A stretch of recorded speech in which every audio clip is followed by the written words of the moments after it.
નમસ્કાર દર્શક મિત્રો, બોટાદ દસ્તક ન્યૂઝમાં આપનું હાર્દિક સ્વાગત છે અને હું છું એલડી મકવાણા. આપ જોઈ રહ્યા છો બોટાદ દસ્તક ન્યૂઝ. લોરેન્સ બિશ્નોઈને લઈ રાજ શેખાવતનું વિવાદાસ્પદ નિવેદન. કહ્યું કાયર છે એટલે જામીન અરજી મૂકતો નથી, બહાર આવ્યો એ દિવસે ઠાર કરી દઈશું. તાજેતરમાં મહારાષ્ટ્રના એનસીપીના નેતા બાબા સિદ્દીકીની ગોળી મારીને લોરેન્સ ગેંગે હત્યા કરાવી હતી.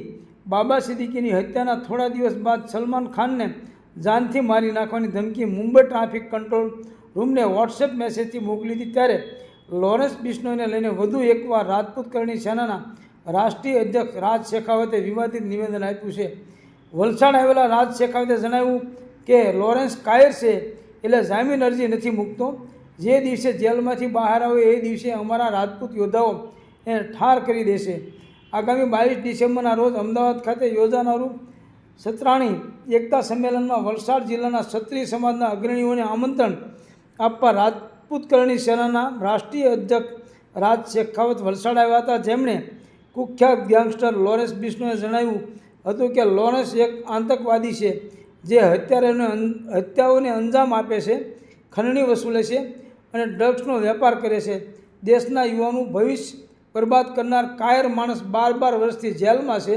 રાજ શેખાવતે વધુમાં જણાવ્યું કે લોરેન્સ એના માણસો દ્વારા હત્યાઓ કરાવે છે અને જેલમાં બેઠો તમામ જવાબદારી પોતાના પર લે છે.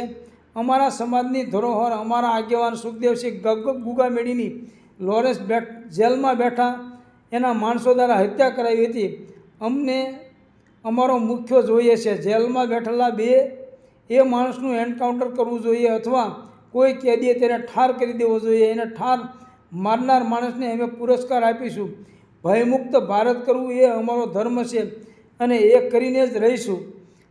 રાજપૂત કરણી સેનાના રાષ્ટ્રીય અધ્યક્ષ રાજ શેખાવતે વધુમાં કહ્યું કે જેલમાં એક આદમી પાસે કોઈ સંપર્ક નથી હોતો તો આ ગેંગસ્ટર કઈ રીતે હત્યાઓ કરાવે છે અને કઈ રીતે ડ્રગનો ધંધો કરે છે.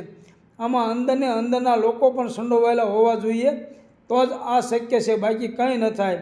મને તો એ નથી સમજાતું કે કેન્દ્ર સરકાર કેમ એનું એન્કાઉન્ટર નથી કરતી અને એને કેમ આટલો સાચવે છે.